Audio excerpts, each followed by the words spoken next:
My son's hand shook slightly as he lifted the coffee mug from the table. A moment later, the scalding liquid splashed across my shirt front, burning against my skin. "You're too old to answer me." Lester sneered, his laugh sharp and cruel, the laugh of a man testing the limits of his own malice. He lingered there, waiting for the flicker of helplessness he so desperately wanted to see in my eyes.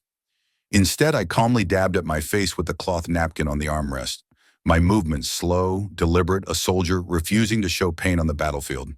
Then, without hurry, I reached into the deep pocket of my cardigan. When I pulled out the small object inside, Lester's smug expression faltered, then crumbled into something raw and unguarded. He stepped back, his bravado collapsing into a scream of horror he hadn't expected to hear from his own throat.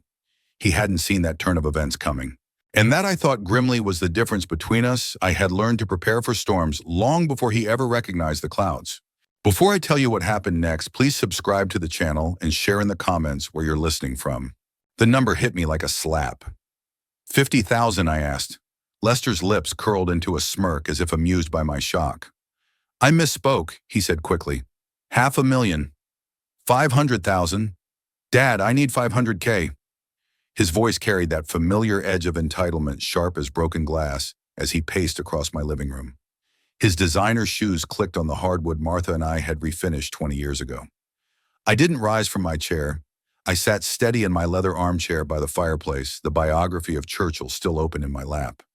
At 72, I had learned the value of measured responses. "Son, I don't have that kind of liquid cash available." He stopped mid-stride, his angular face tightening. His hand swept through his thinning hair, a feature he'd inherited from me, though he never acknowledged it. "What do you mean you don't have it? You sold your real estate business for millions." "That money is invested," I said evenly. "Diversified. It isn't sitting in a checking account waiting for your next brilliant idea." The word brilliant slipped out sharper than I intended, but Lester barely noticed. His eyes lit with fevered urgency. "Then liquidate some, Dad. Listen. This app will revolutionize food delivery. AI-powered route optimization, predictive ordering. This is the future." His hands painted grand, invisible diagrams in the air. "I have investors lined up, but they need to see commitment. I just need seed capital to prove I'm serious." The fire crackled in the hearth, throwing shadows across the room, shadows that reminded me of other nights when this same space held warmth instead of suspicion, when Martha's laughter filled the air. "Lester," I said softly, "your track record with investments." "Don't." His finger jabbed toward me like a weapon. His voice rose shrill with fury. "Don't throw my past mistakes in my face. This is different.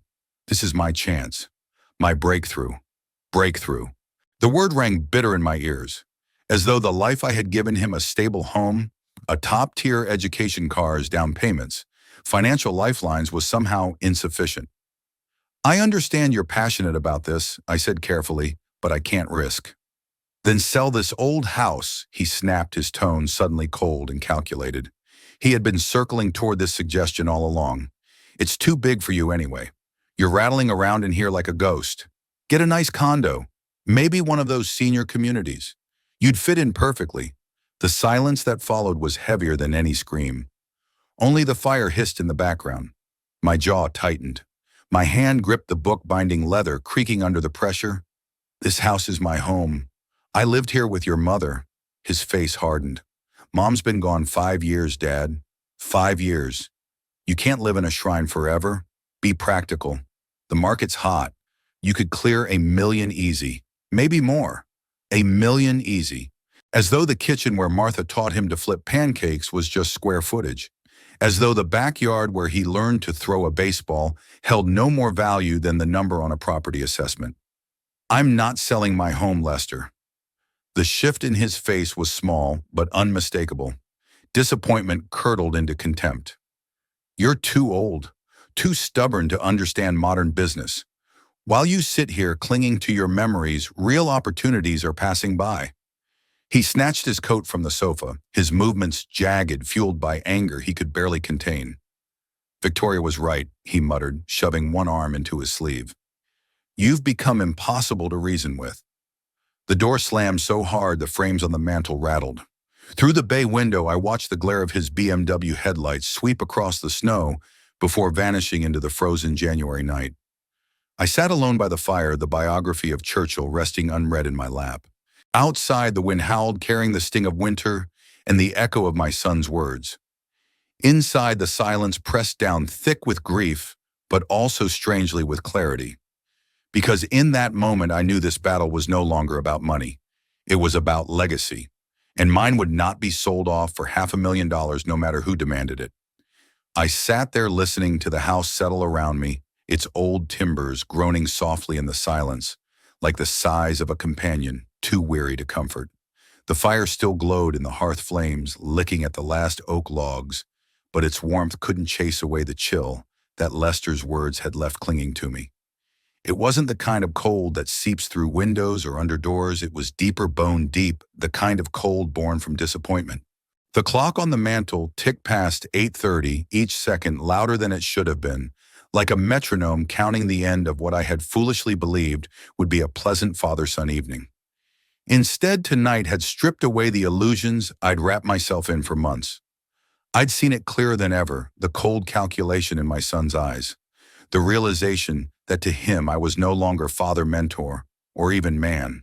I was a hurdle, an obstacle standing between him and what he believed was his destiny. The biography of Churchill slipped from my lap and landed on the rug with a muted thud, a sound that echoed how heavy I suddenly felt inside. I leaned back into the chair, its leather creaking beneath me, and for the first time in years, I felt all of my 72 years pressing down on my shoulders. The whiskey glass on the side table caught the firelight, its amber residue glimmering like the last traces of joy in an otherwise empty vessel. I pushed myself up slowly, my legs stiff, my joints protesting like old hinges. The house seemed larger now, cavernous, almost unwelcoming. Shadows stretched longer in the absence of Lester's presence. Funny how even anger and conflict could fill a space, and how quickly emptiness rushed in once it was gone. My feet carried me almost out of habit to the library.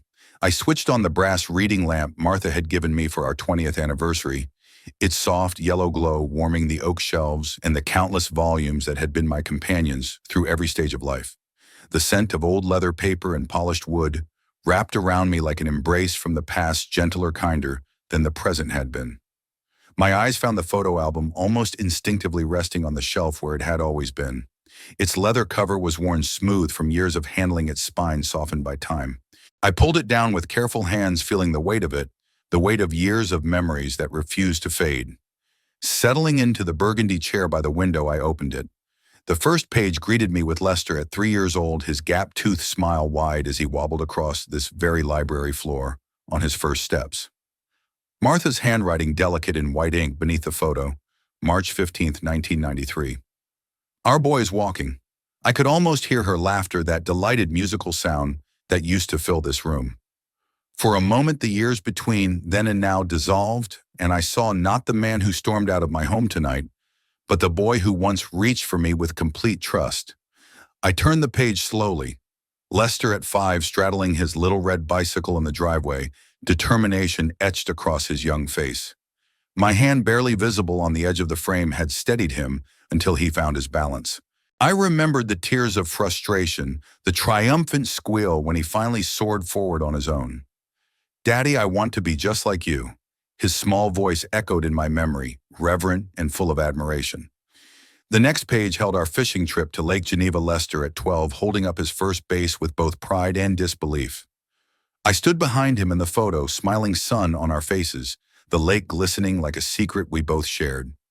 That day we talked for hours about school, about dreams, about nothing at all. It was one of those rare days when time itself seemed suspended, when father and son were simply together. The untouched scotch sat on the side table as I kept turning the pages, drinking in the years. High school graduation, Lester in his cap and gown, that spark of achievement shining in his eyes. College acceptance celebrations, laughter over pasta at Romano's.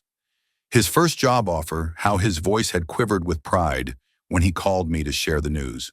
But somewhere the smiles grew thinner, the photos fewer, the pages felt heavier as I turned them, my chest tightening with each reminder. When had it shifted? When had my bright-eyed boy, who once looked at me like a hero, Transformed into the man who now saw me only as a source of money, I reached the wedding photos. Lester in a sharp black tuxedo, Victoria radiant in silk. Even then I'd caught a flicker of calculation in her smile, though I told myself it was nerves. Martha, ever the optimist, had leaned toward me during the reception and whispered, "She'll be good for him, Eldon. She'll help him focus." Focus. Yes, Victoria had certainly helped him focus on wealth, on status, on what my inheritance could buy. The album's later pages were sparse, brief visits documented by stiff smiles, conversations that revolved less around family and more around markets investment schemes. Slowly, painfully, I had ceased to be dad. I had become the bank of dad. My hand lingered on the last page, trembling slightly, the silence of the room pressing in. I closed the album softly, almost reverently, but I couldn't bring myself to return it to the shelf. Instead, I held it close, as if clutching it might tether me to the boy Lester once was, to the father I once had the privilege of being. Instead, I pressed the album to my chest as though by holding it tightly enough, I could keep those moments alive, every birthday candle blown out, every fishing trip, every look of pride in his young eyes. It wasn't just paper and ink in my hands. It was love captured in amber, frozen fragments of a life that seemed to have slipped away without me noticing. Somewhere between the bright spark of childhood dreams and the relentless grind of adult ambition, something had gone terribly wrong. The mantel clock chimed 10:30, its brass pendulum catching the lamplight with a steady, indifferent rhythm. Tick-tock. A reminder that time moved on, whether we mended what was broken or not. Outside, snow fell in quiet sheets, softening the garden, where Martha and I had once knelt together planting roses. Roses that were supposed to bloom every spring, a promise we made to ourselves that we'd still be here decades later to show them to our grandchildren. That dream now lay buried beneath the white silence, as cold and unreachable as the stars. Where had I failed? Where had my boy, my Lester, slipped from the wide-eyed child who once clung to my hand to the sharp-eyed man who now viewed my home not as a sanctuary, but as an investment portfolio? The thought hollowed me out. I reached for the decanter and poured 2 fingers of Macallan, the amber liquid, glowing like trapped sunlight. It burned going down, but the fire in my chest was nothing compared to the chill his words had left behind. I sat there surrounded by ghosts. Martha's laughter echoing faintly from the kitchen where she used to hum while making breakfast. Lester's boyish voice calling out, "Daddy, watch me," from the backyard. Shadows of better times flickered in every corner, reminding me of the life that had once been warm and whole. And I wondered desperately whether the boy I'd raised with such tenderness still existed somewhere inside the man who had walked out into the night without a backward glance. By the time sleep finally dragged me under, it was past 2 in the morning. Restless, fitful sleep filled with dreams where Martha's voice was always just out of reach and Lester was always turning away. Morning came anyway, pale light pushing through the kitchen windows, casting long, thin shadows across the hardwood. I moved through my routine like a man following a map he'd traced 1,000 times, grind, measure, brew. The small rituals of making coffee had become my anchor. The machine hissed and gurgled as if whispering reassurance, while outside red cardinals picked at the seeds I'd scattered yesterday. Martha had chosen the spot for the bird bath, insisting that in winter it would look like a postcard. She'd been right, of course. She always was. Steam rose from my mug as I sat at the kitchen table, the same place where I'd read countless newspapers, signed business contracts, shared arguments and reconciliations, dreamed aloud about the future. But this morning was different. The air felt charged sharp with the cruel clarity that comes only after a sleepless night. When had Lester changed? That question looped endlessly, circling my mind like a restless bird that refused to land. The answer came with a sudden, painful precision: the wedding. That was the beginning. I could see it now clearer than I had allowed myself before. Victoria's influence, subtle at first, had been like water dripping on stone, wearing away at his values one drop at a time. Missed Sunday dinners, excuses about being too busy, phone calls that grew shorter, more transactional. "Dad, you don't understand the modern world," he'd said last Christmas, a thin smile curling his lips. Victoria's perfectly manicured hand had rested possessively on his arm as she looked at me with something just shy of triumph. I rose and walked to the old oak secretary desk, Martha's grandmother's piece, solid and enduring like the women who had owned it before her. In the bottom drawer beneath years of correspondence lay a shoebox tied with a faded blue ribbon. Martha's ribbon. She had organized everything, even his letters from college. I untied the bow and there it was, his younger handwriting, careful and eager. Dear Dad, thank you for the tuition check. I know you're sacrificing for my education, and I promise to make you proud. I can't wait to work alongside you in the business someday. My throat tightened as I read. Work alongside me. That had been his dream, my dream, our dream. When had partnership turned into competition? When had gratitude soured into entitlement and then into disdain? It hadn't been sudden. No, it was slower, crueler. A gradual erosion of respect and love carefully shaped by Victoria's gentle whispers. She had seen me not as a father-in-law, but as an obstacle to remove a wall between her and the inheritance she imagined as her due. Her campaign had been quiet, persistent complaints about my interference, suggestions that I was too involved, always framed as concern for Lester's independence, and slowly, drop by drop, she had pulled him further away. And now, sitting there with his letters in my hands, I wondered if the boy who once promised to make me proud even remembered writing those words. The coffee in my cup had long gone cold, but I barely noticed. My thoughts had drifted too far, circling, unraveling, stitching themselves together in ways I had refused to acknowledge for years. Pieces of a puzzle I had deliberately ignored were finally locking into place with cruel clarity. The phone calls that grew fewer and fewer until they came only when a check or a signature was needed.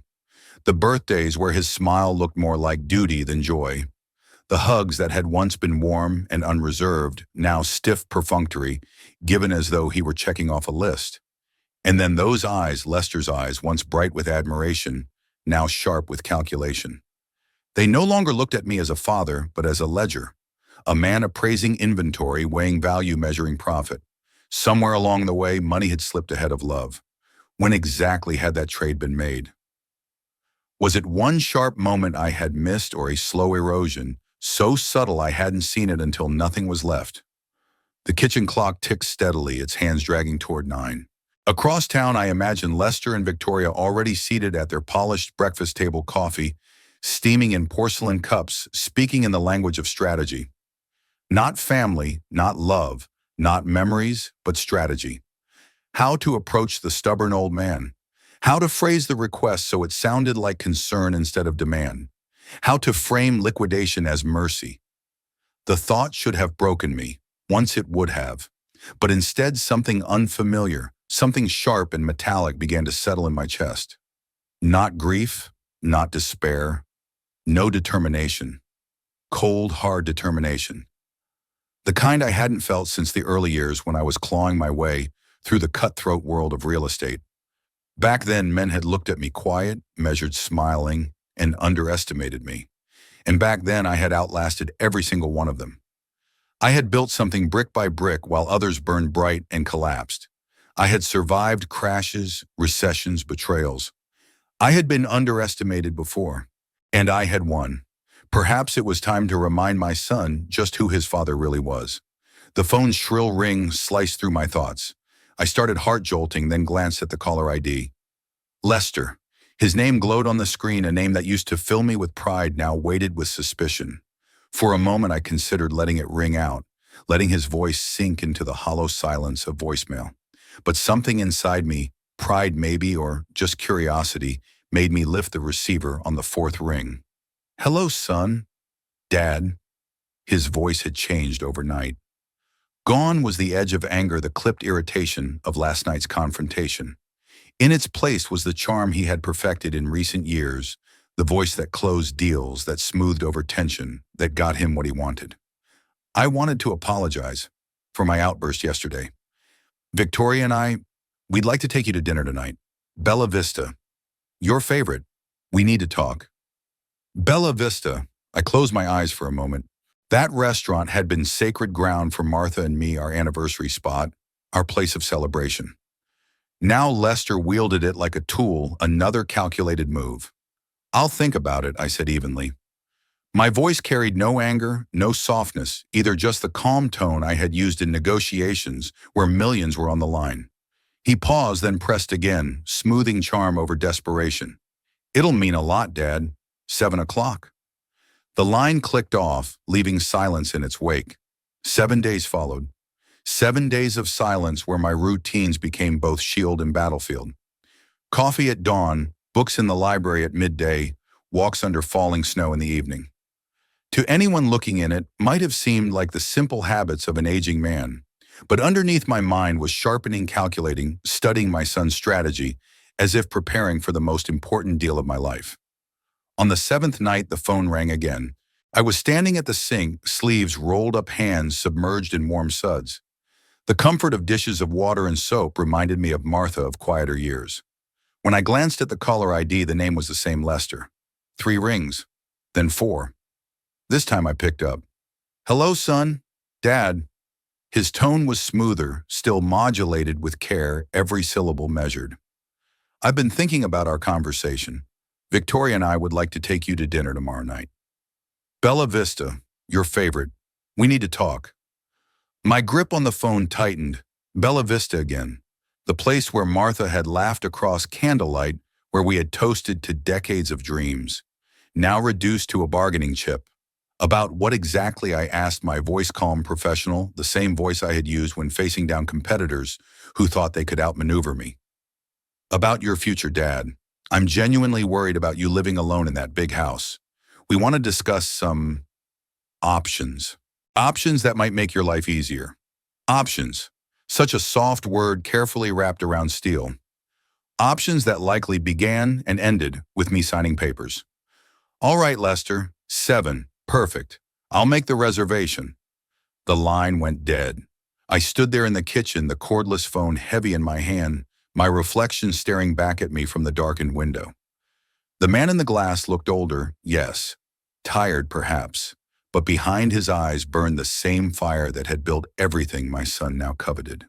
For the first time in months, I felt something close to certainty. 7 days. That was how long I had given myself, not just to think, but to plan. 7 quiet days of ritual and reflection, during which I sharpened my mind the way I once sharpened business strategies.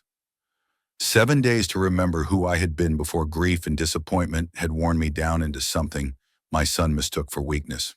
By the evening of our dinner, I no longer felt like the frail widower Lester seemed so certain I had become.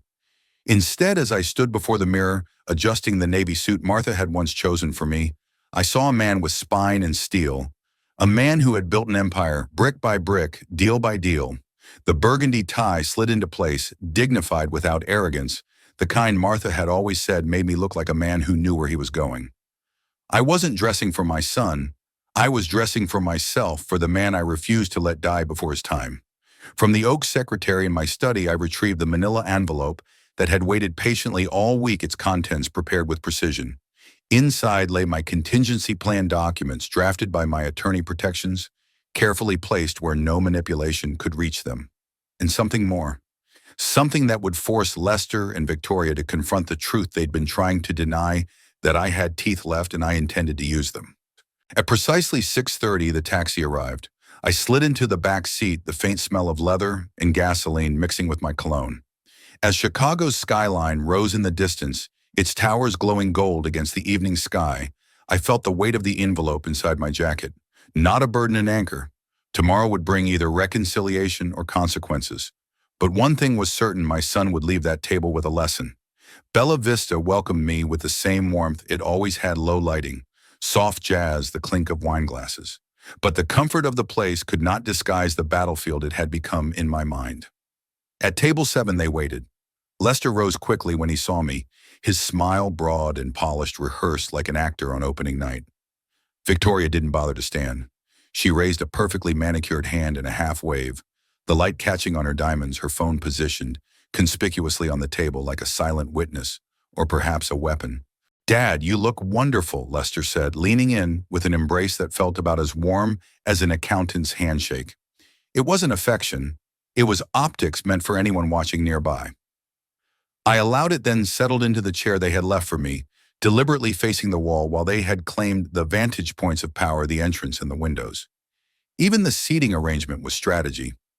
"Victoria," I nodded, my voice cool but polite. You're looking well. Her smile stretched wide, honey dripping from every syllable. Oh, Eldon, we're so glad you agreed to meet. We've been terribly concerned about you. There it was again. Concerned. That same carefully chosen word Lester had dangled over the phone. Their script was obvious now, each of them playing their role with practiced ease. The waiter arrived, breaking the tension for only a moment. Wine for them, water for me. Negotiations demanded clarity, and tonight was no exception. As soon as the waiter departed, Lester leaned in, folding his hands in what he must have thought looked paternal, though his eyes betrayed calculation. Dad, he began. Victoria and I have been talking about your situation. Living alone in that big house, no family nearby if something should happen.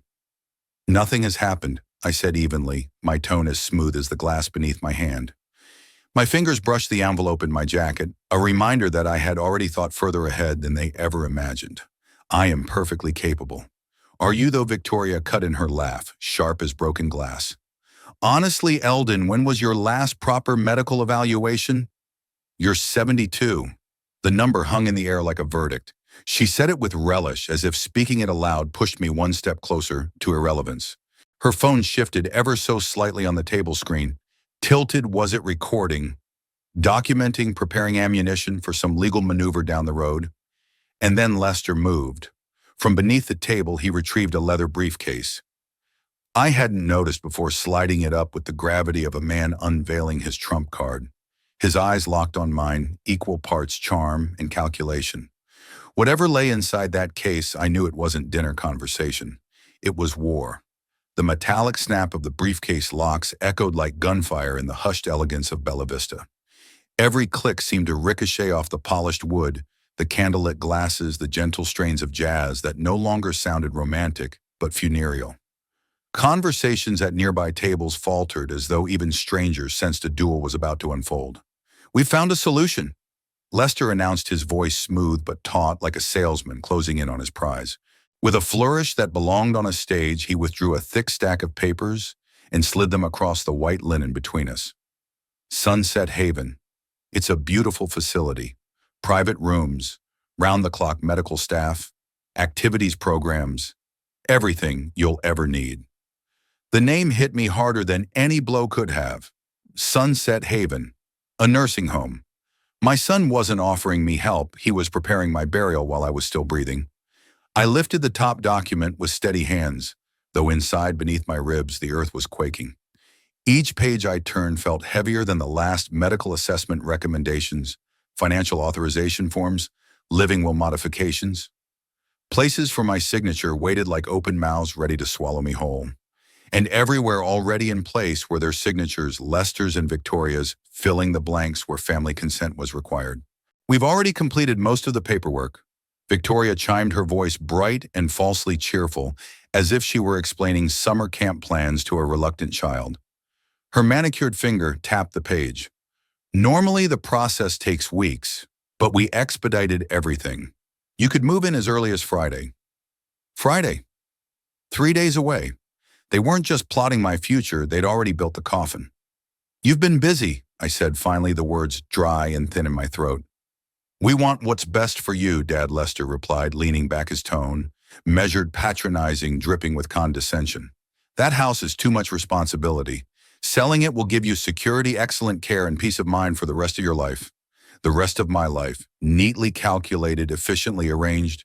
My home stripped away, my independence dissolved, my fortune neatly managed by the same loving family who now stage their concern like actors in a play." I placed the documents face down on the linen, my voice low but resolute. "I'm not going anywhere." Victoria's laugh followed, instantly light and musical, but cutting as broken glass. "Oh, Eldon, don't be stubborn. It's already arranged. I will not allow you to control my life." The words burst from me, sharper than intended, slicing through the restaurant's hum. Heads turned. Forks froze halfway to mouths. Somewhere a spoon clinked nervously against porcelain. Lester's mask cracked. The smile he'd worked so hard to maintain disintegrated, his eyes hardening, his jaw clenching. He leaned forward, his voice low but laced with venom.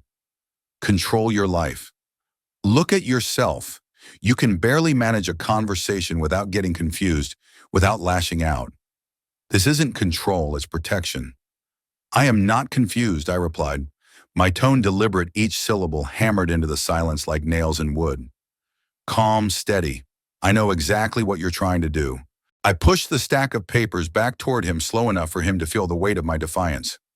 Victoria's phone lifted slightly, tilting in my direction, the gleam of the screen reflecting the candlelight. She was recording me, waiting, hoping. The predator watching its prey stumble into the trap. Her lips parted, curved in a smile that spoke of triumph before the battle was even over. And then I saw Lester's hands. His right hand clenched white around the handle of his coffee cup, his knuckles rigid with rage. The steam from the cup curled upward, fragile, innocent, unknowing of the violence it was about to carry. His eyes burned into mine with something new, something dangerous. You want proof you can't take care of yourself. His voice rose sharp and wild, sending a chill through me. I hadn't felt in decades. Fine, here's your proof. Time fractured. The cup lifted his arm, moving with exaggerated precision, theatrical, almost ceremonial. The coffee arced through the warm air of the restaurant, a dark stream catching the flicker of candle flames, molten brown fire, a cruel rainbow. And then impact. The scalding liquid struck my face, my chest, soaking into the burgundy tie Martha had once chosen for me, hissing against my skin like judgment itself. Gasps erupted around us. Chairs scraped. Someone cried out. But all I heard beneath the pain and the chaos was the sound of my son's breathing, ragged, triumphant, monstrous. The heat struck first, not searing, but biting a sharp sting that forced an involuntary flinch. The liquid rolled down my cheek in rivulets, seeping into the burgundy silk tie Martha had chosen for me on our 40th anniversary, soaking the navy wool of my jacket until the fabric clung heavy against my chest. Droplets spattered the white tablecloth in chaotic constellations, like damning evidence laid bare under a spotlight. Look, Lester snarled, his hand trembling as he slammed the empty cup into its saucer with such force that porcelain cracked. The sound cracked the silence, a gunshot in a cathedral. I just threw coffee on you, and what did you do? Nothing. You just sit there like a helpless child. His voice carried through the room, raw and jagged. Victoria's laughter sliced through the stunned hush, crystalline and cruel, the sound of wind chimes in a hurricane. Exactly. He can't even defend himself. This is exactly what we've been saying about his condition. Around us, the restaurant was frozen in tableau. Conversations had ceased mid-sentence. A waiter stood rigid with two plates balanced on his arms, his knuckles whitening against the china. At the next table, a woman pressed both hands over her mouth, eyes wide with pity and disgust, while her companion fumbled for his phone, unsure whether to summon help or preserve the spectacle on video. I reached for my napkin, every movement deliberate, mechanical, as though my body no longer trusted my mind to guide it. The crisp linen brushed against my cheek, absorbing the bitter warmth, even as my brain replayed the moment on an endless loop. My son. My son. The boy whose scraped knees I'd bandaged, whose trembling hands I steadied when he first balanced on a bicycle. The young man whose tuition I had paid, whose debts I had cleared, whose failures I had forgiven, time and time again. The same boy who once wept in my arms after his first heartbreak, now humiliated me in public, a spectacle designed not for correction, but condemnation. The coffee stains spread across my shirt in grotesque blossoms, dark flowers, blooming too fast, too violently. Their scent rose bitter and acrid, mingling with Victoria's cloying perfume, and the savory garlic drifting from the kitchen. The air felt thick, oppressive, as though the entire room were complicit in this trial. I folded the soiled napkin into a neat square, my hands precise, unshaken, though my chest thundered with betrayal. I set it beside my untouched water glass, the gesture small but deliberate, a refusal to crumble. Lester leaned back, his face flushed with triumph, his breathing ragged, a predator sated by blood. There he announced, his words sharp enough to wound. Now everyone can see what we're dealing with. An old man who can't even protect himself from a simple accident. Victoria nodded eagerly, her phone no longer hidden, its unblinking eye capturing every detail. Perfect documentation, she murmured, satisfaction dripping from her tone. Clear evidence of diminished capacity, his inability to respond appropriately to basic social situations. The medical evaluation will have everything it needs. The maitre d' approached his polished shoes soundless on the carpet, his composure intact, but eyes betraying distress. He inclined his head with exquisite care, as if stepping into a minefield. "Sir," he asked softly, "is everything all right? Would you like us to call someone?" I turned to him, forcing my voice calm, steady, even though the restaurant still thrummed with the echo of my son's cruelty. "Everything's fine," I said quietly, yet my words carried into the unnatural silence, ringing with finality. "Just a family discussion. A bit heated, perhaps." As I spoke, my hand slipped into the inner pocket of my jacket. My fingertips brushed the crisp edges of documents I had carried for months, 7 decades of planning, protecting, and strategizing pressed into paper. Papers they hadn't seen, papers they hadn't signed. And in that instant, beneath the weight of humiliation and betrayal, I felt something kindle inside me. Not rage, not despair, but resolve, quiet, deliberate, and sharper than any weapon Lester or Victoria could wield.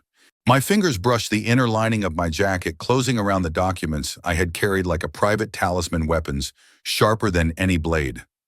Papers that would remind every soul in the restaurant, especially my son and his calculating wife, that fathers, even in old age, sometimes still possess teeth honed by decades of sacrifice and survival. The napkin rested on the table in a perfect square, each fold deliberate, precise, a small act of defiance against the chaos Lester had unleashed. The coffee stains spread across my shirt like cruel insignias, emblems of betrayal, etched not in ink, but in humiliation. Yet my hands remained steady, as unyielding as the years that had shaped me.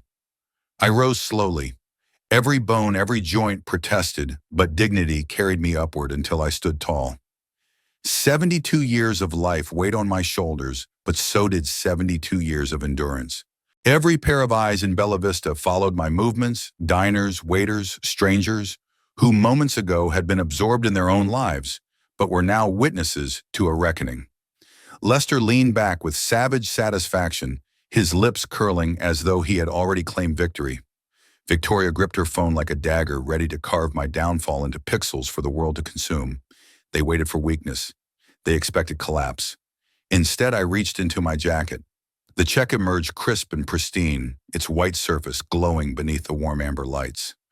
I held it aloft with reverence, a relic of hope now turned instrument of judgment. The blue ink glittered faintly. Pay to the order of Lester Dean. $1 million. Dated 3 days earlier. Written in the careful hand of a father who still believed his son could rise, who still believed redemption was possible. "This," I said, my voice carrying easily across the breathless silence, "was meant for your new business venture. $1 million prepared after our first conversation, before I understood what you'd become." The smugness drained from Lester's face, his confidence evaporating like steam from the very coffee he had flung at me. His eyes locked on the check, wide and desperate, the way a drowning man stares at the shoreline. "Dad, what are you—" His voice cracked, boyish, stripped of venom. I inhaled deeply the paper, trembling only slightly between my fingers. "But now I see you are not worthy of it. Not of my money, not of my trust, not of my name." The first tear came easily clean and merciless, slicing the check in two. The rip echoed like thunder in the stunned restaurant. The halves dangled from my fingers, the $1 million promise now severed. Lester lunged forward his chair, screeching across hardwood, desperation carved into every frantic motion. "No. What are you doing?" His hands reached out, grasping nothing but air. Victoria's phone slipped from her fingers, clattering against the floor. For once, the calculating gleam in her eyes faltered, smothered by the horror of watching a fortune disintegrate before her. "Eldon, stop. Please, we can discuss this. We can work everything out." But I was not done. The second tier was deliberate crosswise, transforming hope into ruin.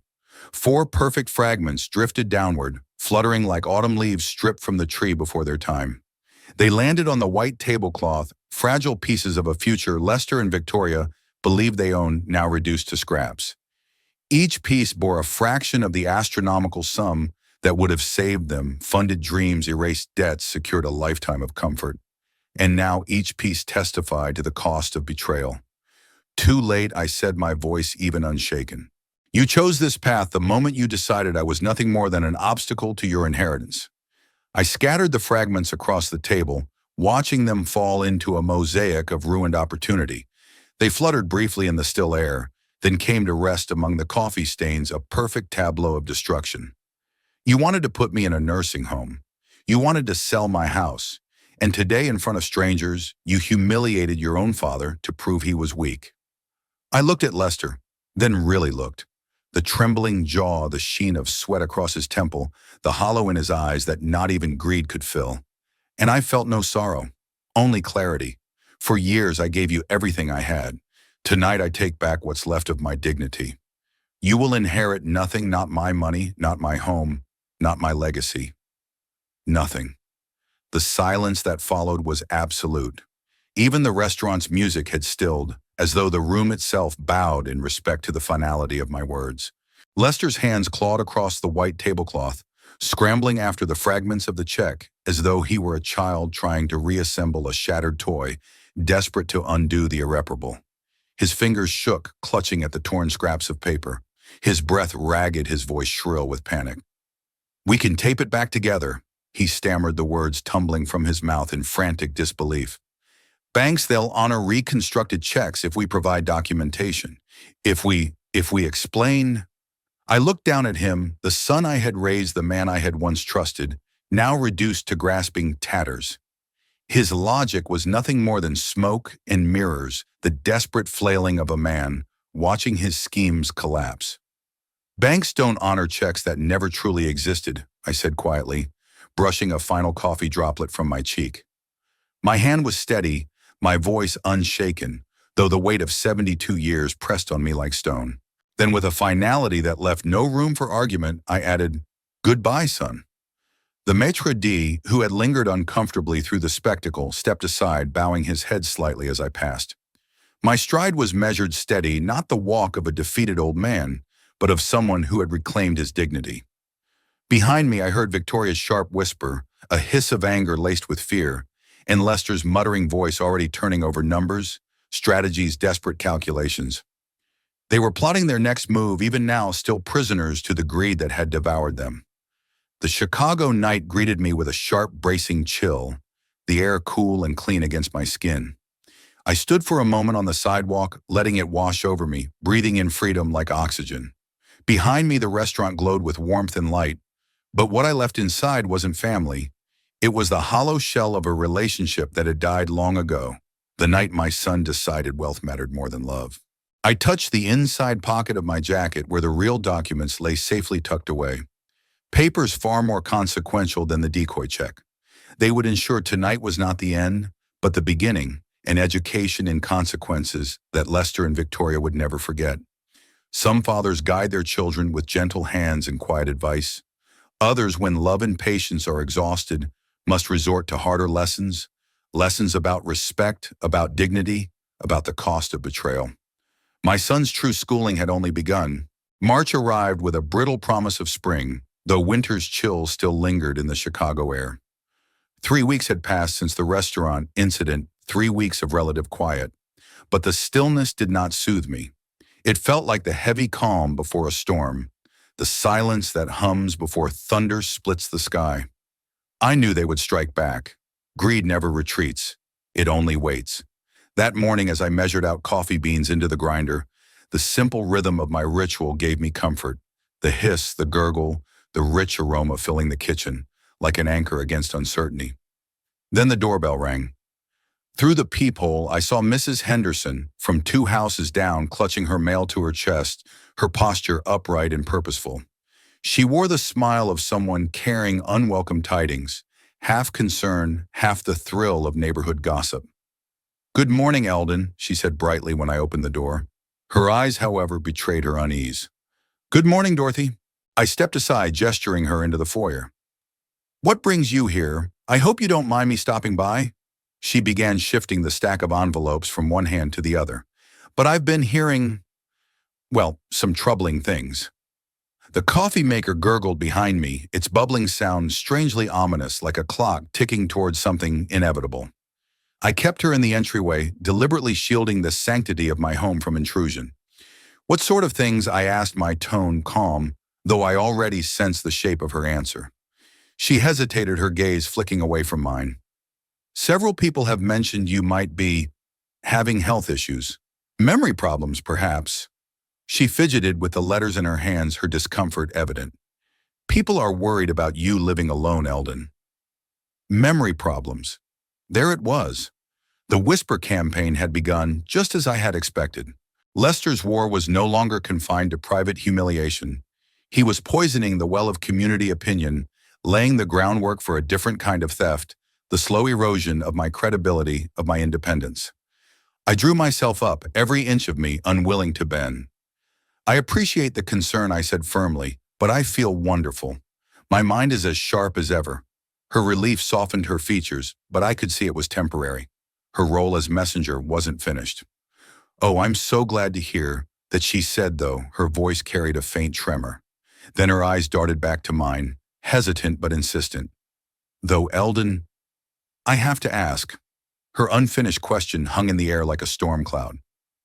Are you remembering to take your medications? Mrs. Henderson's voice had been gentle, almost apologetic, but her question pierced like a needle. Medications for conditions I didn't have, for prescriptions I'd never filled. The words lodged in me, sour and deliberate. It wasn't her fault, she was only repeating what she'd been told.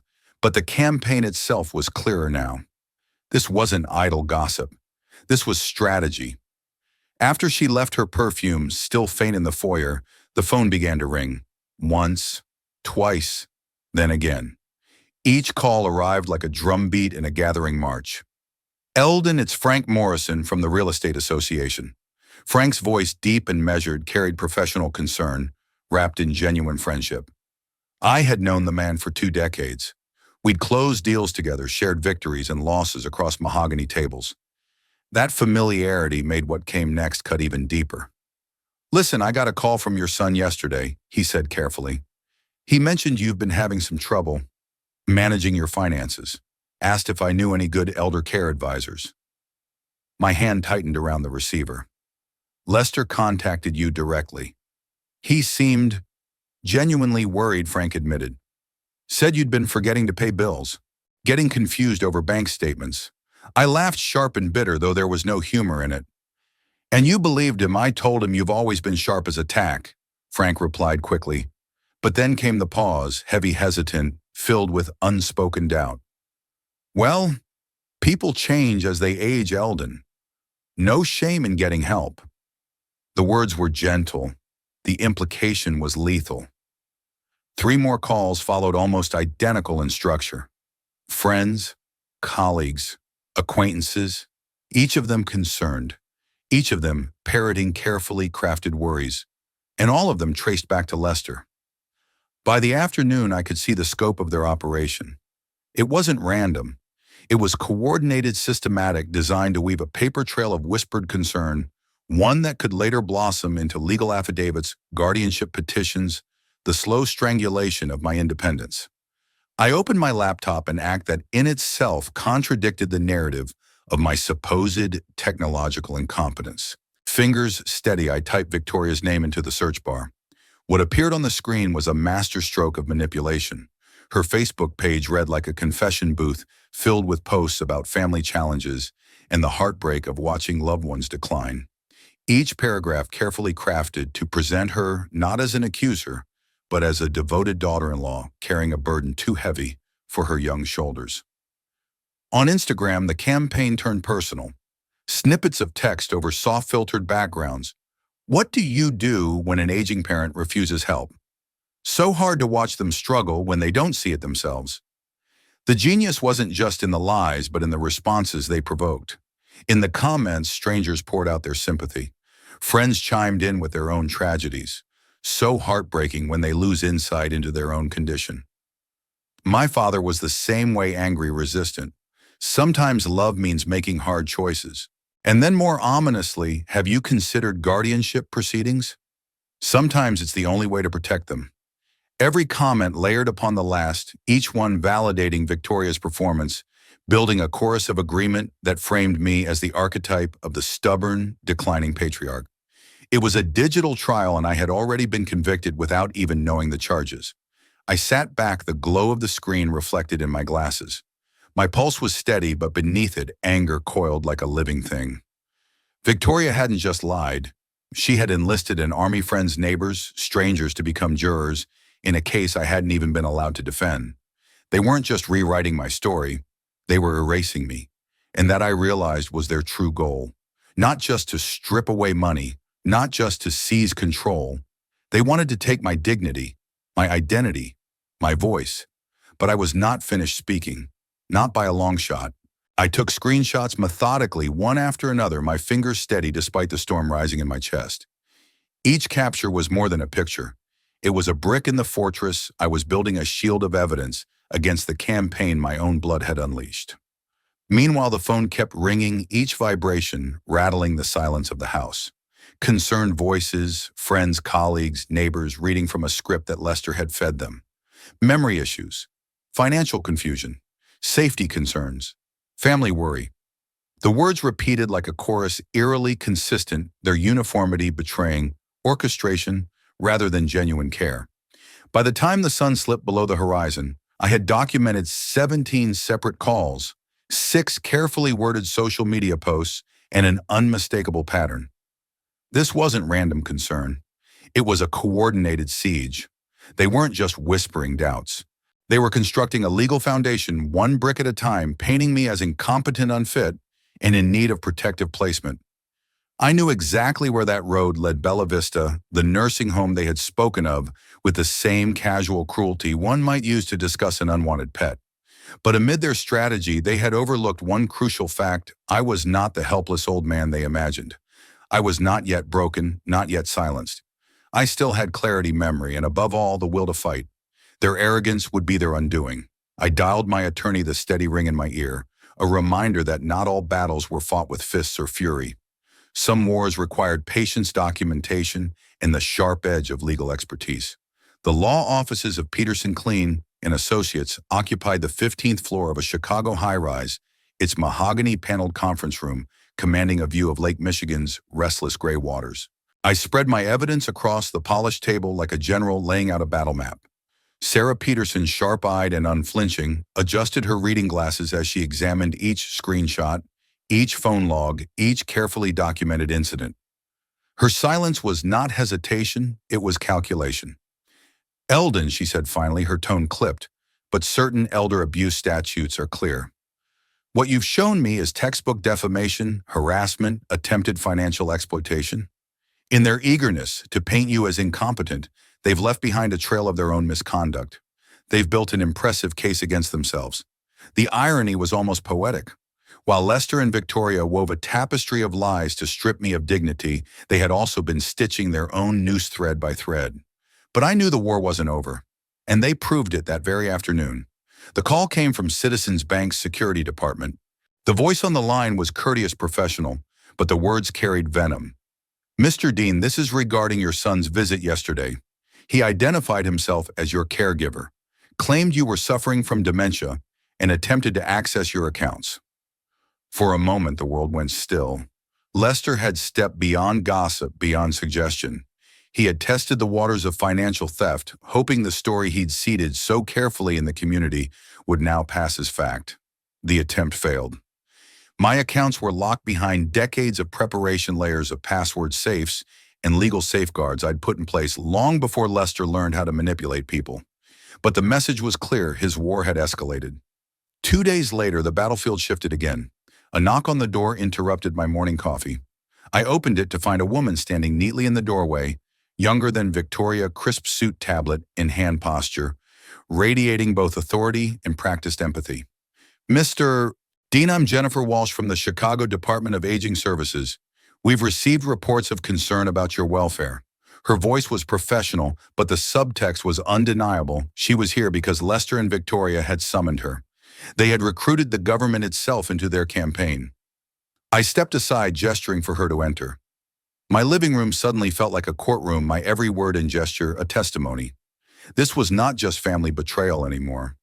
This was war by proxy, and I intended to win. The reports suggest possible cognitive decline medication mismanagement, and family concerns about your safety living alone. Her tone was neutral, practice clinical, in the way only professionals trained to suppress judgment can be. Jennifer Walsh sat across from me, tablet in hand, every word carefully calibrated to imply concern without admitting accusation. I'm here to conduct a welfare assessment, she continued. For the next 2 hours, my home became an examination room and my life a series of tests. She began with memory recall, asking me to repeat strings of words, then circle back 10 minutes later.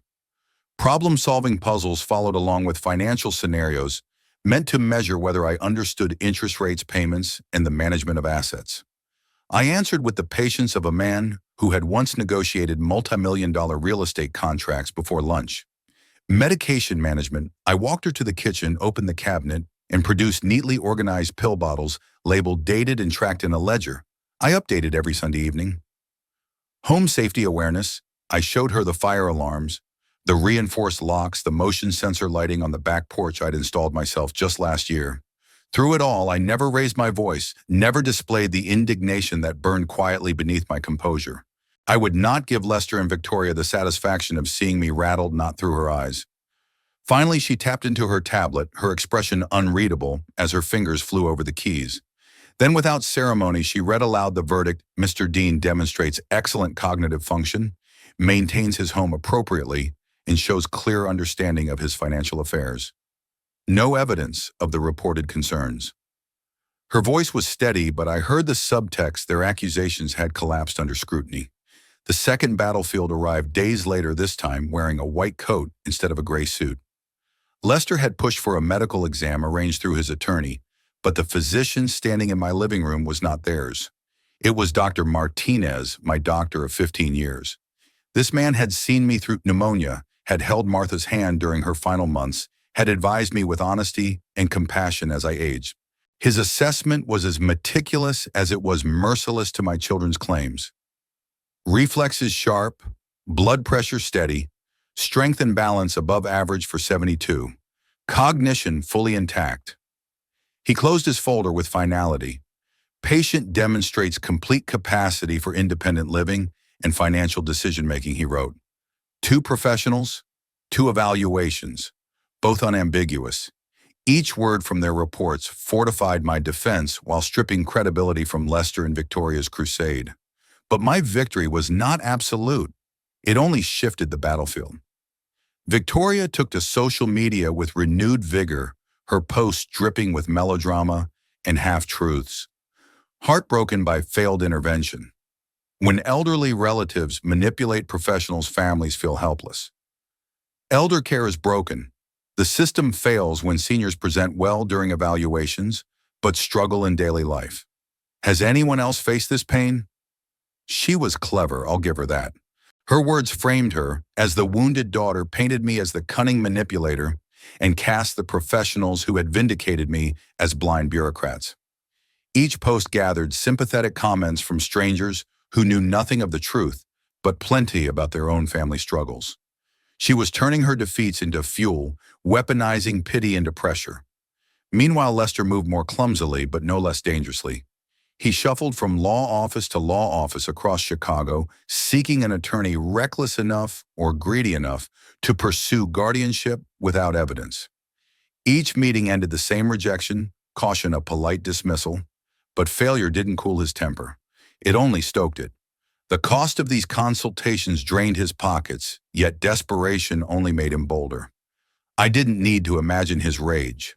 I heard it with my own ears. The phone call drifted through my study walls one evening after they had come by under the pretense of retrieving Victoria's forgotten purse. My security system had recorded it legally.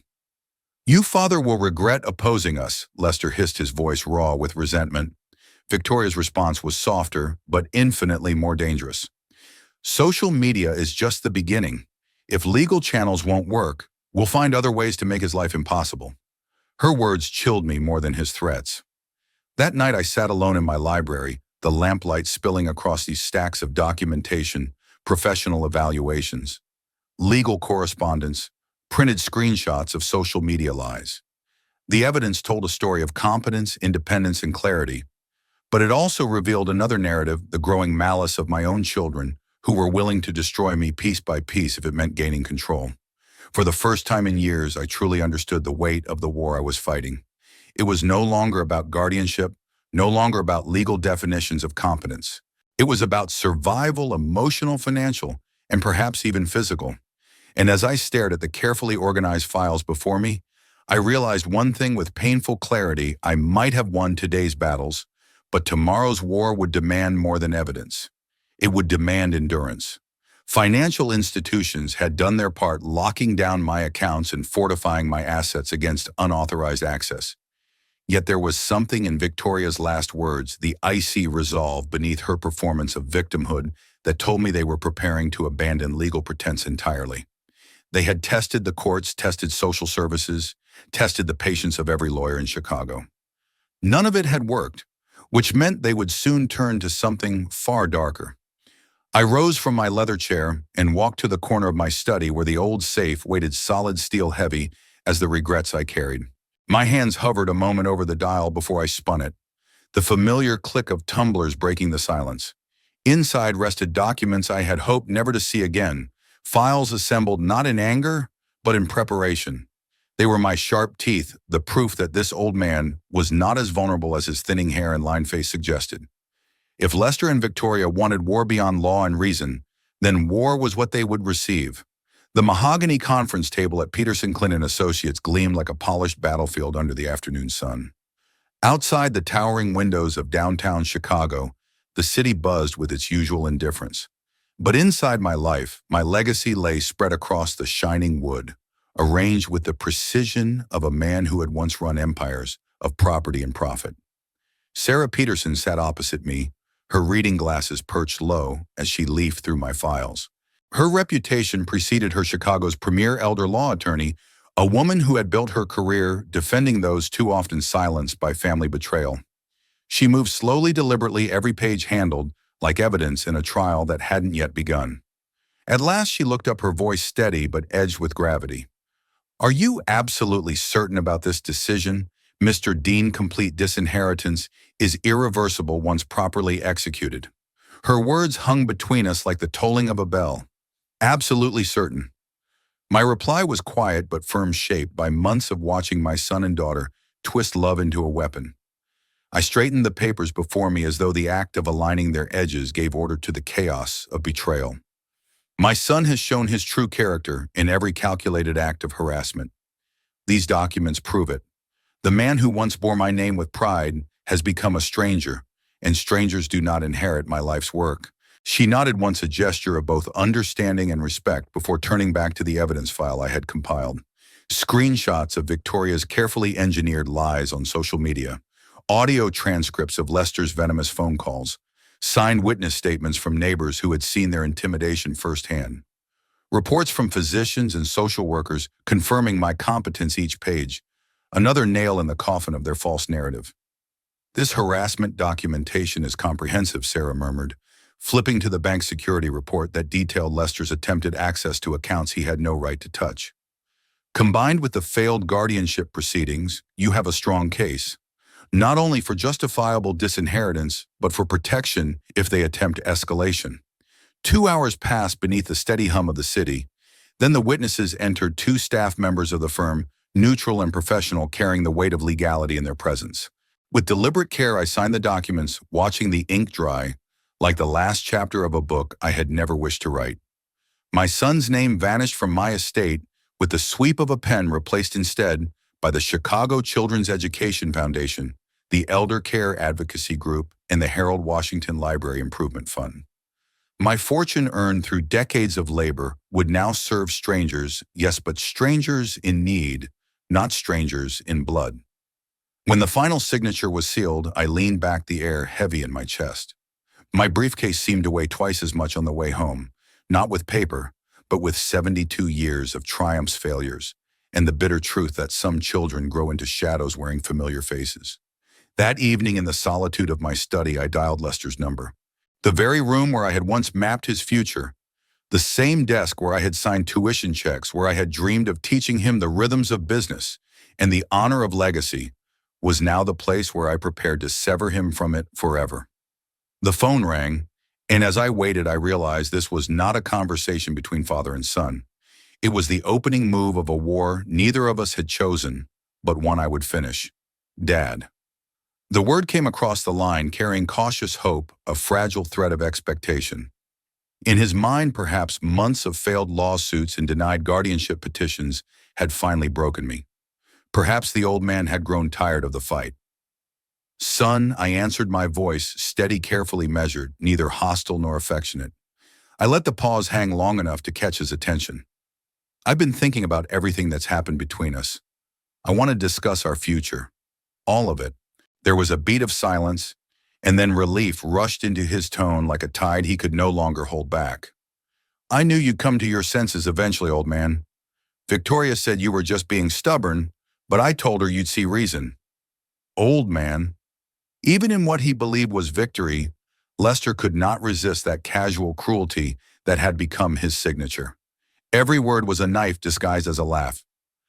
I have a surprise for you, I said, flipping open my briefcase to check the folder inside. Smooth paper, crisp signatures, irrefutable proof of decisions he could never undo. Let's meet tomorrow evening at Bella Vista. 7 o'clock. I want to settle everything between us once and for all. Bella Vista, he echoed with enthusiasm. Perfect. Same place where we had our misunderstanding. Misunderstanding, his polished euphemism for the night he threw hot coffee in my face and tried to bully me into signing away my independence. My lips curved into something between a smile and a grimace. Yes, I said evenly. Bring Victoria. She should hear what I have to say. After hanging up, I sat alone in the gathering dusk of my study. Around me, the shelves carried books I had loved for decades, the same books that had steadied me through the storm of betrayal. Their spines whispered of knowledge history, strategy tools that had shaped my career, tools my son had never cared to understand. Tomorrow at last this conflict would end, but it would not end with violence or trickery. It would end with law, with truth, and with the kind of precision that had built my life long before Lester was even born. I rose once more, turning to the safe in the corner. The steel door opened with its familiar click, revealing the envelope I had prepared. Inside was more than just paper. Inside lay the crystallized essence of a father's disappointment, years of patience hardened into decisive consequence. Some lessons are offered gently with guidance and understanding. Others require the clean, sharp edge of finality, cuts that cannot be healed, bargains that cannot be undone. Bella Vista was unchanged. The same warm amber lighting glowed across polished tables. The same soft jazz spilled from hidden speakers, weaving through the hum of dinner conversation. Yet to me, the place felt transformed. I no longer entered as a man begging for reconciliation. I entered carrying truth, armed with resolve, the weight of my document folder steady beneath my arm. The maitre d' led me to table 7, the same table where 3 months earlier my son had humiliated me. The memory lingered sharp and sour, but tonight the balance would shift. Lester and Victoria were already there. They rose as I approached, faces bright with anticipation. Lester wore his finest suit, the one he saved for celebrations. Victoria gleamed in jewelry I had likely financed through my own past generosity. Dad, you look wonderful, Lester said, stepping forward with arms outstretched, his attempt at filial affection almost convincing. Victoria beamed, her phone discreetly angled toward the table, as though she planned to record their triumph over the stubborn old man for posterity. I sat, placing the folder before me with the same deliberate care I had once reserved for multi-million-dollar contracts. My hands rested calmly on the leather, steady, immovable. I promised you a surprise, I said, my voice carrying across the linen and crystal. Here it is. I opened the folder and slid the first document forward. A copy of my new will dated just yesterday, bearing the embossed seal of Peterson Clean and Associates. I placed it squarely in front of my son. At first his face lit with eagerness, but then as his eyes moved across the page, the light dimmed. His lips parted, his hand tightened on the paper. This is impossible. His voice cracked disbelief, bleeding into panic, as he reached the clause that stripped him of every inheritance right. You can't do this to me. I can, I said softly. And I have. From the folder I withdrew the second set of documents, a meticulously compiled record of every harassment, every false claim, Every attempt to paint me as incompetent. Screenshots, transcripts, witness statements, medical evaluations, security reports. I placed them one after another on the table like a dealer laying down an unbeatable hand. I also have complete records. I continued, my voice calm against their growing unease. Proof of your campaign to destroy my reputation, to steal from me, to force me into an institution. Every threat, every deception, every cruel word you thought would never come back to haunt you. The folder lay open, but it was no longer just paper between us. It was judgment. It was consequence. It was the final severing of a bond I had once believed unbreakable. Victoria's face drained of all color, her confident poise collapsing as she recognized her own carefully crafted lies staring back at her in black and white. Each printed screenshot bore timestamps, annotations, and legal analysis, undeniable evidence of her campaign. The emotional manipulation of strangers, the cultivated image of a dutiful daughter fighting for her father's well-being, the whispered accusations of cognitive decline, the rehearsed pity posts about helpless families abandoned by the system. Every one of them was cataloged, cross-referenced, and now laid bare under the harsh light of truth. Her hand trembled as she pushed the papers back toward me as though touching them burned. "We'll challenge this in court," she shrieked, her voice high and sharp, loud enough to silence nearby conversations. Forks paused mid-air at surrounding tables. All eyes turned. "You're clearly not competent to make these decisions." For the first time that evening, I smiled. Not the smile of a cornered man, but the smile of someone who had prepared for this exact moment. Calmly, I opened the folder's final section and spread the papers like cards in a winning hand. Using what evidence, my voice remained conversational, even as hers cracked with hysteria. "These medical evaluations, signed by doctors who have treated me for 15 years, each one confirming my full competency. These social service assessments, all declaring no concerns about my independence. Or perhaps you'd prefer these bank security reports. Records of Lester's failed attempts at unauthorized account access. Which would you like to challenge first?" Each document hit the polished wood of the table with the weight of finality, each one a nail hammered cleanly into the coffin of their schemes.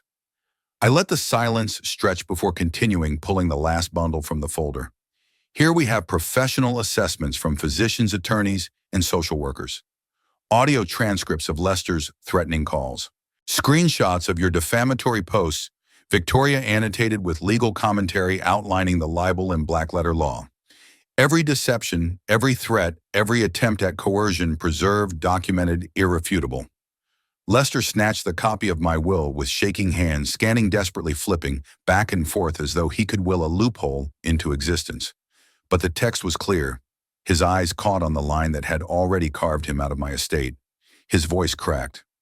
"The Chicago Children's Education Foundation, the Elder Care Advocacy Group, the Harold Washington Library Fund. You're giving everything to strangers instead of your own son." I leaned back in my chair, breathing deeply, feeling lighter than I had in months. "I'm giving my wealth," I said evenly, "to organizations that lift people up rather than tear them down, to causes that heal, not exploit, to institutions that understand the difference between genuine care and manipulative control. I'd rather leave my legacy with strangers who help than with family who destroy." Victoria's composure shattered. "This is insane," she spat, her voice ragged with panic. "We were your family. We were trying to help you." I gathered the papers with deliberate precision, each motion a quiet verdict. "Help," I repeated softly but firmly. "By attempting to have me declared incompetent, by spreading lies about my mental state to anyone who would listen, by plotting to steal my home under the pretense of safety." Help usually doesn't look like betrayal. The evidence lay across the table like a battlefield after the smoke clears, unmovable, undeniable, victorious. Lester's expression shifted through stages of grief, disbelief, rage, bargaining. His mask cracked, and for the first time in years, I saw not my son but a man consumed by his own hunger. "Dad, please," he stammered, the bravado gone, replaced by desperation. "We can fix this. I'll change. Victoria will apologize. We'll prove we deserve." I cut him off with a calmness that came not from anger, but from clarity. "You've already proven what you deserve. Pushing back my chair, I stood. The documents remained scattered across the table, debris from their demolished ambitions. Fragments of a scheme collapsed under the weight of truth. I didn't need them anymore. Goodbye, Lester. Goodbye, Victoria. I turned and walked away, leaving behind their stunned silence, punctuated only by Victoria's breaking sobs and Lester's frantic whispers about lawyers, appeals, some desperate plan to salvage what was never theirs. Their voices receded as I stepped into the cool Chicago night. Outside, the spring air was brisk, clean, almost celebratory. For the first time in months, I inhaled without the weight of suspicion pressing against my chest. Above me, the city lights shimmered like 1,000 promises, and I realized something profound. Freedom doesn't always come from wealth, but from the courage to protect it and to walk away from those who would corrupt it. 3 months later, I found myself in a place I never could have imagined during those stormy nights of betrayal and courtroom threats. The children's section of the Harold Washington Library had become my second home. I sat in a low wooden chair surrounded by a half-moon of eager young faces, their eyes wide with anticipation as I turned the well-worn pages of Where the Wild Things Are. Golden June sunlight spilled through the library's tall windows, painting the floor in stripes of warmth. Dust motes danced in the air like tiny stars, and the cheerful murmur of children's laughter filled every corner. In this bright little haven, I wasn't a man fighting against treachery or a father abandoned by greed. I was simply Mr. Dean, a grandfatherly figure with a book in his hands and a story to share. "Mr. Dean, will you read us another story?" Sophie, a 6-year-old with pigtails and a gap-toothed grin, leaned forward with sparkling eyes. I chuckled, feeling something inside me soften in a way I hadn't thought possible. "Of course, sweetheart. Which one would you like?" The circle of children erupted with suggestions, their voices overlapping in a chorus of unfiltered joy. Their laughter was infectious, their affection genuine, and in their company I discovered a truth I hadn't recognized before. Healing doesn't always arrive as a grand revelation. Sometimes it comes in small, steady doses, in the smile of a child, the tug of a little hand asking for one more story, the sense of being wanted not for money but for presence. Those weekly reading sessions had become the highlight of my week, the balm for wounds I hadn't realized still lingered. Proof that not all relationships are born of blood or obligation. Some are built on joy, curiosity, and kindness. When the parents finally arrived to gather their children, I lingered a moment, watching them go. Mothers, fathers, grandparents, all walking hand in hand with children who carried their books like treasures. My heart felt strangely full. Leaving the library, I walked 3 blocks through sun-dappled streets to Romano's Cafe, where my Tuesday lunch group was already gathered at our usual corner table. Frank Morrison, retired judge and lifelong lover of crossword puzzles, waved me over with a broad smile. "Eldon, you look better every time I see you," he said, raising his coffee cup in greeting. Margaret Chen, a retired teacher with the wisdom of decades in her eyes, smiled warmly as I sat down. "Retirement suits you." I returned her smile and shook my head gently. "Freedom suits me," I corrected, letting the words settle like a truth I'd been waiting my whole life to say. We spent the lunch hour talking about books, gardening, and the upcoming library fundraiser, where part of my donation would help launch a new children's reading program. There was laughter, light teasing, and that rare ease that comes from being with people who enjoy your company for no other reason than companionship itself. No hidden motives, no calculations, just genuine connection. That afternoon back at home, I tied on my gardening gloves and stepped into the yard. The garden, once neglected during my darkest months, was now alive again. I tended to the tomatoes, staked the beans, and pruned the roses Martha had planted years ago. The scent of earth and blossoms wrapped around me like an embrace from the past, a reminder that love can linger in living things long after the people themselves are gone. The house, too, had transformed. It no longer echoed with loneliness. Friends dropped by for coffee. Neighbors borrowed books from my shelves. Conversations drifted into the evening, filling the rooms with warmth instead of silence. On my desk sat a neat stack of letters, thank you notes from the organizations I had chosen to support. Each envelope contained stories of impact scholarships for underprivileged children, grants for medical research funding for elder advocacy groups that shielded seniors from the very kind of exploitation Lester and Victoria had tried to inflict on me. One letter in particular stopped me. It was from a young woman whose college tuition had been paid through the Education Foundation. Her words were honest, unpolished, brimming with hope. She wrote not just of her gratitude, but of how the scholarship had changed her family's trajectory, breaking a cycle of poverty, opening doors for her younger siblings, and giving her a future she had once believed was impossible. I sat with the letter in my hands for a long time, feeling its weight. This, I thought, is legacy. Not the entitled inheritance my son had once demanded, but something far more enduring: lives changed, opportunities created, futures rewritten.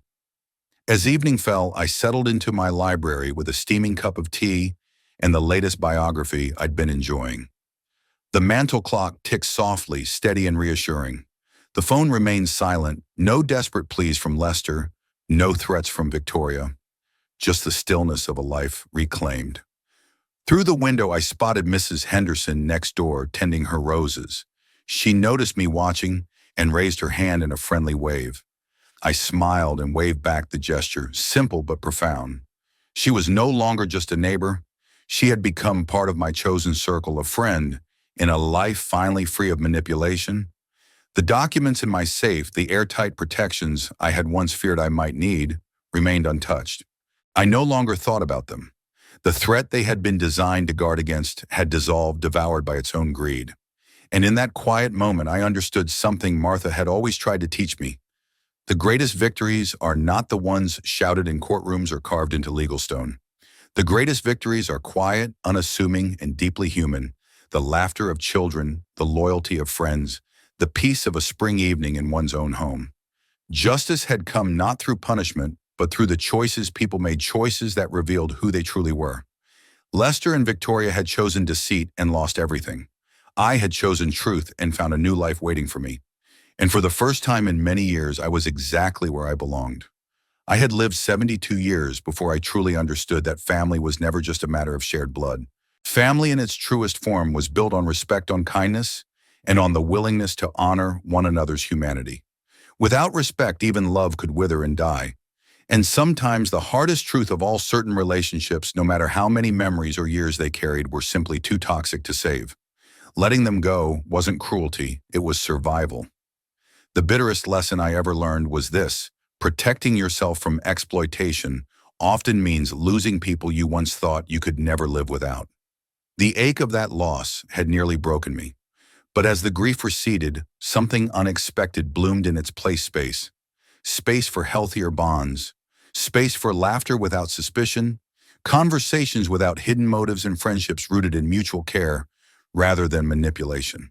By releasing what poisoned me, I opened my life to what could heal me. I discovered friends who cherished my company instead of calculating my worth, neighbors who offered help without keeping score, and a community that saw value not in inheritance, but in contribution. These were relationships built not on obligation, but on choice. And in those choices, I found freedom. Now, on this quiet summer evening, I sit surrounded by the simple pleasures that wealth can never guarantee: the hum of cicadas in the garden, the scent of roses drifting through the open window, the golden light of sunset spilling across the worn wooden floor. My heart is no longer heavy with fear or bitterness. Instead, it rests in a rare and precious peace, the kind of peace that money can't buy, but wisdom, hard-earned and sometimes painfully won, can create.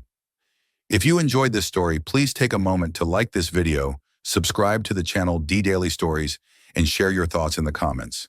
To hear the next story, just click on the box to the left. Thank you for being here and for listening.